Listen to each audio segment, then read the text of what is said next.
I'm always delighted to be with Saul News. This has been such a leader in the conservative movement and the Republican Party.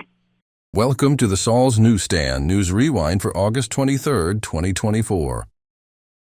The American Petroleum Institute informs us of a new poll. Swing state voters support policies to encourage oil and natural gas production.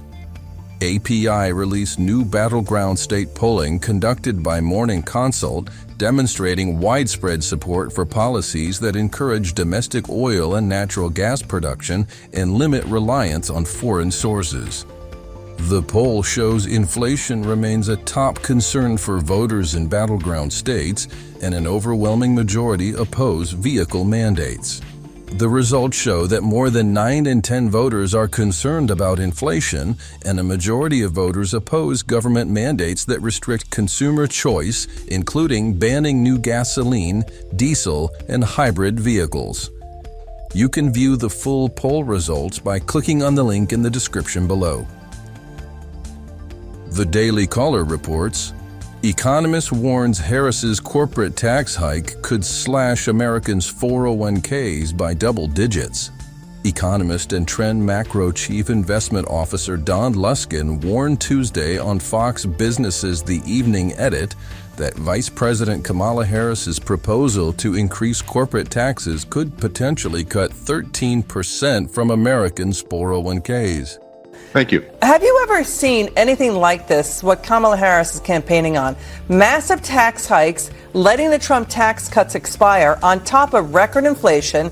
She now wants to raise the tax rate on companies to 28%. That's higher than China and Eastern Europe. And, you know, the Biden-Harris White House ranks third worst since Eisenhower on inflation. Don, have you ever seen anything like this?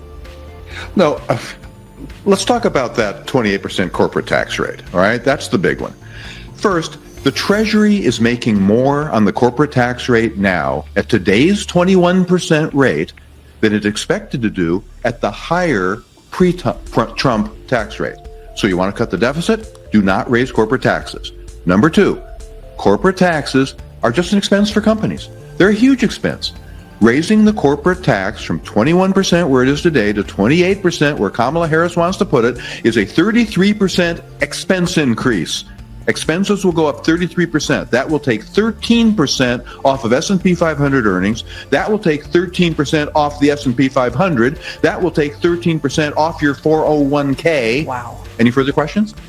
The push to increase taxes on corporations follows Harris's North Carolina speech, where she unveiled her economic plan on housing, tax credits, and lowering grocery prices, which has faced major pushback over its proposed federal ban on, quote, corporate price gouging. Despite her plans to increase taxes and regulations, many business leaders are reportedly considering supporting Harris, according to the Financial Times. And finally, the Washington Examiner reports, Teamsters president says DNC shunned him after speaking at RNC. Teamsters President Sean O'Brien said the Democratic National Convention ignored his request to speak at the high-profile event after he received backlash for speaking to supporters of former President Donald Trump last month. O'Brien asked both the Democrat and Republican parties for an opportunity to address their respective conventions earlier this year. O'Brien leads one of the most powerful labor unions in the country, boasting 1.3 million members. While O'Brien did not endorse Trump during his address at the GOP convention, his union is the largest in the country to hold out on support for Harris. This week, we'll let the Democrat Party Women's Caucus have the last word.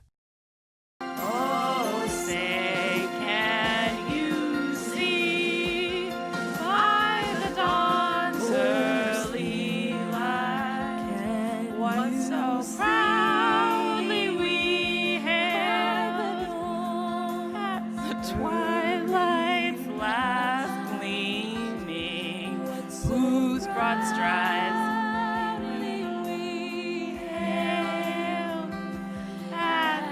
That concludes your Saul's Newsstand News Rewind for August 23rd, 2024. For more political news faster, visit saulsnews.com.